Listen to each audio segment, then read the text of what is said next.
What's up, guys, and welcome to another Wrestle Talk Live with your host, yours truly, Eamon Wolf, where we find our harmony inside the chaos with the Chaos and Harmony podcast.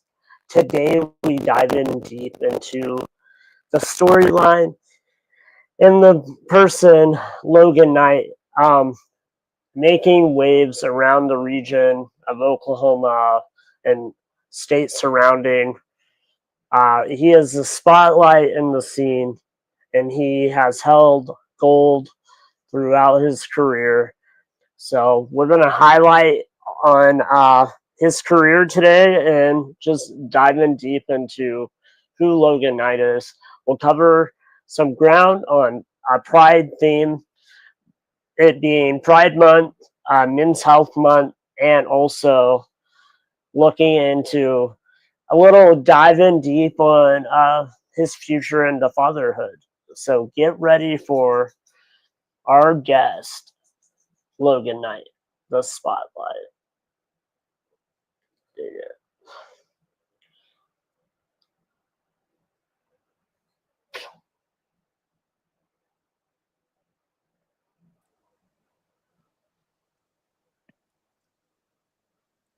What's up? What's up, dude? How we doing? Welcome to Wrestle Talk Live. How's it going? How you feeling? It's going. It's going good. Thank you, Amon, for having me on. It's feeling good. I'm in the busiest month of my year right now, so I thought I'd hit a dead wall and be super tired, but I'm amped up right now, man. I'm jittery. Yeah. Tell us what have you been doing currently? What's some matches that you just did? I just wrestled in the Ryder Herring Memorial Cup for WFC. It's this tournament they hold every year for a kid that passed away who they used to do benefit shows for childhood cancer. And it's been around for, gosh, I want to say, I think it was the 11th Ryder Cup this year.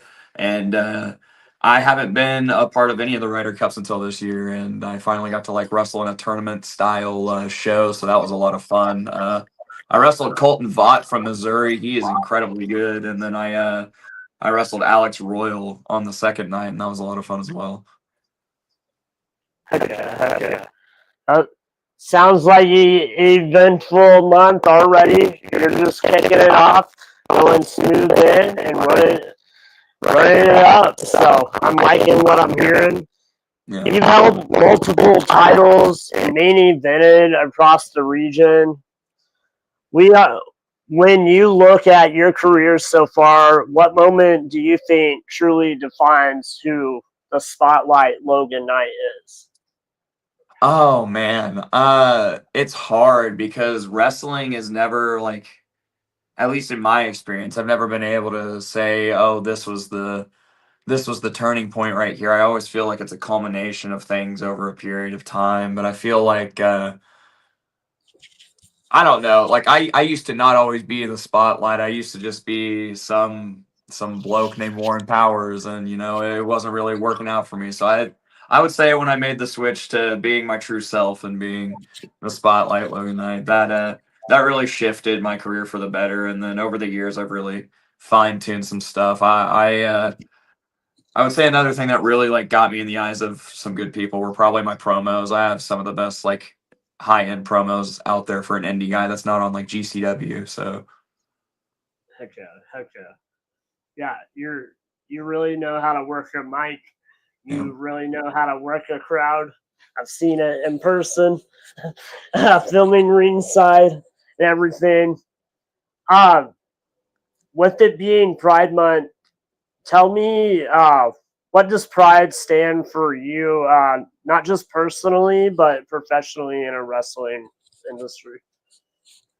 Pride means a lot of things, man. It's mostly just about representation and community. A lot of us don't always grow up getting to know that there's people like me or people like Stormy or people like Effie from GCW. I could name a bajillion LGBTQ wrestlers right now, but like, growing up, you never really know that's a thing. And you think maybe it's one of those things that's going to get scrutinized against, like how it is in football or other major sports. And so you always grow up with a kind of fear that you can't be yourself in an industry where you're pretty much taught from day one to be yourself times 10. And it it's important to have those kind of role models, and I've always wanted that when I was a kid. I mean, I had plenty of role models, but never anyone that I was like, I 100% identify with this person, like personally. And I think that's important in wrestling. Like, no matter if you're going to be an asshole or you're going to want the crowd's love and affection, you still need to make some sort of a personal connection with those people. It's a business. Right, So, right. and in Pride in Wrestling, it's a whole other. Wrestling is such an art, and art has always been gay at its core in a way. And it's important that we show that part of the community. Right. Yeah. You had a lot of success as a solo superstar. Also, but one of your most talked about pairings has been not only in your mixed tag team with Stormy Renee, you already referenced her, uh, Only Friends. What makes that chemistry click? And how does the partnership challenge you and complement your craft in the ring? Man, Stormy and I go way back. It's interesting for us because I feel like the dynamic is not always seen in professional wrestling of an intergender tag team, and you don't always get to see girls beat on guys. So I already knew that was going to be a draw a little bit in itself, but I think it really challenges me to come up with better ways to go about matches and better ways to tell stories, and it creates unique opportunities that like most people don't get to do. So it puts me in unique positions where I get to challenge myself with first time experiences, and it's really a challenge for the crowd too, because you never like some of these people have never seen a woman wrestle a man or a woman fight a man, and it's gonna be fresh. And so it's really interesting to get people's reactions, and we haven't gotten a single bad reaction from our matches once, so I can tell people are kind of with the groove on Only Friends, but I think we really complement each other. We bring out every side of each other. We're always super goofy around each other, but we can also be really, really shitty to each other and toxic. And it's important that we display that as a tag team, but not on each other. We can be on completely different pages, but we still got to whoop some ass at the end of the day. And I always feel like that's a Right. compliment to each other. With You're that not being best friends if you said, don't fight every once in a while. right? No, no. I fight with all my friends. A lot of them are wrestlers, let alone. um, with that being said, I remember a highlight speech from you going to the Oklahoma Commission with a couple people in the industry.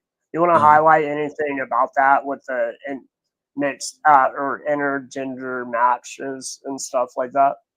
Yeah, I really don't know what the progress is anymore. I mean, I went to the meeting last in October, and it really wasn't, it really wasn't promising. They said that they would mock something up to give to the House to, vote on it, and they haven't said anything on their meetings on or meetings notes on the website. I don't think, but I kind of had some other stuff come up in my personal life, like injury, and then finding out that I'm having a kid. So I kind of have to take a step back from leading that charge, and I kind of hope the commission just does the right thing and fights for it because, like, pro wrestlers, especially independent pro wrestlers, do not have the time nor the resources to go and get lawyers on their own and challenge an entire branch of government. So it's really important that the people, it's really important that the people of the commission help us because they don't seem to understand that, like, wrestling doesn't belong in the same categories as like Muay Thai and like boxing and MMA and all that good jazz. So I would appreciate the difference making, but it's going to be a long Right, right, process, and hopefully it's not such a long process that I'm already out of the business by the time we get it changed over. right. I agree.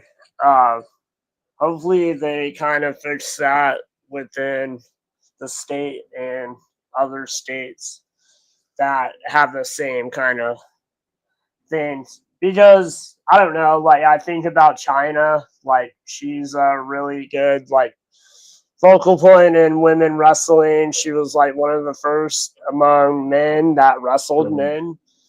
Like there's a lot of people that like watching like wrestling growing up, like you see like how the women's generation kind of grows and forms within side of the men's, which is really cool to see women wrestling men out out of Oklahoma. And so Yeah. hopefully we can bring that back into Oklahoma. You built your brand around dominance and confidence, but let's talk about what's next. You're about to become a father. Father's Day's upon the horizon. Yeah. Uh, how has that changed your mindset going into uh, your shows and into the ring? It's made me kind of more motivated in a way. I'm trying to prove myself more and more now every match because, like you said, kid on the way. I have more stake in the game of life, so I kind of have to do the best I possibly can to, provide for my kid and also just be a good role model because no matter what they decide to grow up and be, I want them to see the kind of drive and effort and passion that I give in everything that I do and, replicate that times 10. Because if you're learning from me and I'm already doing such good things, then I mean the sky's the limit for them. Heck yeah, heck yeah. I like that. Congratulations, by the way. Mhm. I Thank you, enjoyed thank you. hearing that announcement. Congrats to you and Catherine. Yeah, I'm Um, super excited. June is a men's health month. So June is I'm highlighting this month as men's health month. Then last month was women's health month. So let's be real. This is business doesn't leave. My bad. Let me retract.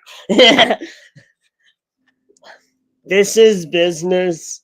This business doesn't always leave space for vulnerability.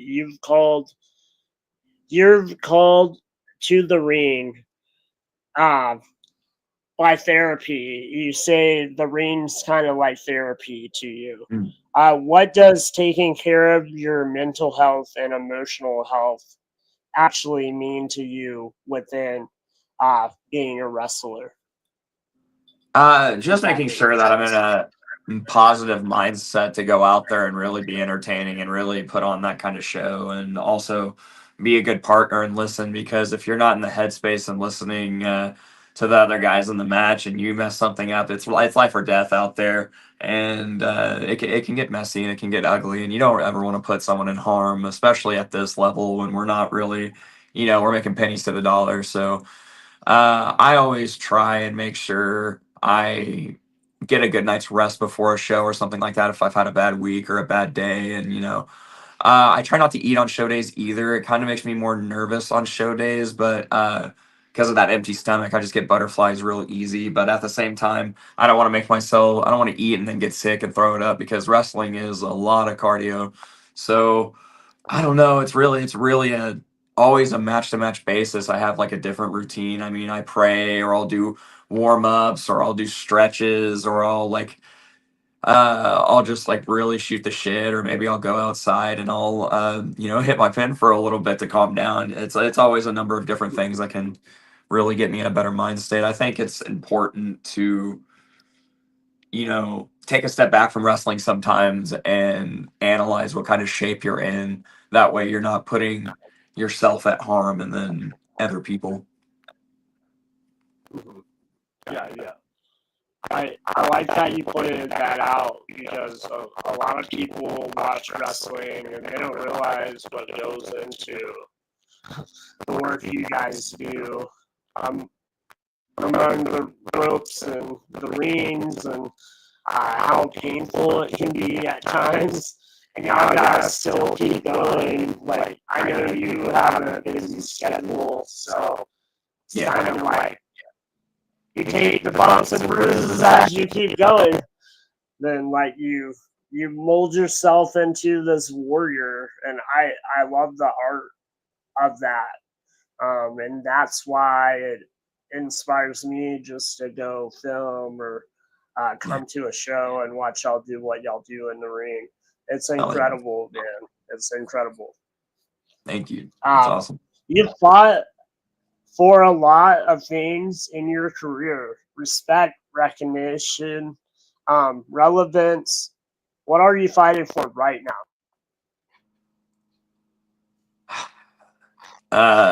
A spot in the big leagues, man. A contract. I want to be able to do this for the rest of my life. I want to make this a full-time gig. I want to be wrestling Monday through Sunday, brother. Like, this is my dream. So I mean, I'm attaining stuff little by little, and it's never going to be a straight rocket ship to the moon. But I think I have a lot of good things coming my way in the future. I'm young, and I got to start young, and it was a blessing that I got to start at 19. I'm 26 now, and I've been wrestling for 6 years on June 29th this year. So the fact that I've made it this far and I've pretty much crossed off a lot of the bucket items I had as just a little trainee 19-year-old goes to show that at the time shooting for the moon may have been a wild thing, but now here we are 5 years later, and I'm kicking rocks on 19-year-old Logan's moon, and it feels pretty good because it's always retrospect. Every time I get a couple of years older, I'll look back and think like, oh, that Logan would have thought this Logan's really badass, like doing really good. What I'll throw this one in. What is like a 5-year goal? What's one goal out of many you probably have that you could probably shed light on? I'm sorry, could you repeat that last part? My bad. So what's a 5-year goal that you could just shed light on? Oh yeah, I mean,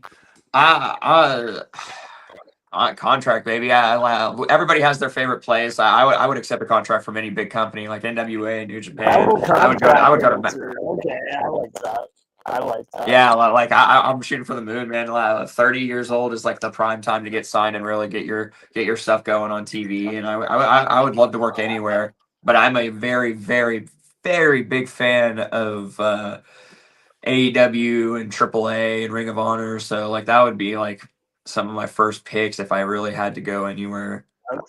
Okay. I like that. Those are some incredible brands. I watch a lot of them. Yeah. Before we wrap things up, tell me 3 things you're thankful for. Just in general or in wrestling? Whatever you want to put in the blank. Man, it's gonna sound corny because this is probably what everyone's gonna say, and it's what everyone's gonna say in November. But I'm super thankful for family, like not even just blood family, just my family in general. I had a lot of like not a lot of friends, but I had a decent amount of friends growing up. I went to a really big high school. My graduating class was like 600, so I had a decent amount of friends, and I had my really close buddies that I would always spend time with. And after high school, we're all still living kind of close together, but it's hard to see each other just because of conflicting schedules and stuff like that. And Yeah, so when I'm traveling every weekend, I kind of had to start over on the friendship journey as a grown man, as like a 19, 20, 21 year old traveling and stuff. And I'm 26 now, and all the bonds I've made over the years and people I've met who are so genuine. And I mean, I've met people that are just as fake as they are genuine and in wrestling, but I've met some really good people through wrestling, and people that are going to end up being in my baby's life, and going to end up being a part of my wedding too. And so I'm super thankful for the family that I've been able to build just on my own and not something that I was like born into. I mean, I love my blood family too. It's just like it's special when you right. get to build. It's special when you get to build that kind of thing yourself, and those kind of like those bonds that are like, we're just as strong as blood. And Mhm. that would be the first thing I'd be pretty thankful for. And then, man, two other things. Two other things, man. I'm thankful for the state of what wrestling is in right now. I feel like every company in the world is doing great and on the up and up. And everybody talks about how the early 2000s was like the boom period for wrestling, but I feel like we're getting to that second boom, because like I already felt like that when AEW was coming into fruition in 2019 and 2020. So I mean, AEW started and they were doing deals with New Japan, they were doing deals with Ring of Honor, they were doing deals with Impact. So you had all this cross promotion stuff happening, and so it was just really like a fanboy's wet dream. And now Oh yeah. WWE's doing it with AAA and TNA and stuff like that. So it's like I just feel like the state of the things that I like and things that I'm a part of are going tremendously. So I'm thankful that we're able to get this kind of stuff and be in this business. So I guess overall the answer to the second one is thankful for this wrestling business right now. It's the era is like the merger era of those. Like I don't think there's ever really been one. Because these were events, it was Federation, GD, and it was like everyone just was separated. Then you got Vince McMahon coming in, doing his thing, and separating. Like he's taking people from other brands. Then now it's like, wait, why take them from other brands? Let's just merge the brands. Yeah. It's very much a merger era, and I love it. It's very much like independence in a weird Yeah. way, but on TV. It's Yeah. like it's so neat to see where we've come from and where we are now. I'm Definitely. enjoying it. Max Mercer, what's up, man? What's up, my dude? And I guess the third thing I'm thankful for, I'll be cheesy about it. I'm thankful for the Wrestle Talk podcast, bro. Thank you for having me on this. I always love getting to talk. Yeah, yeah. Getting teary eyed over there. My baby sister just got married this week. I don't really need to cry anymore, man.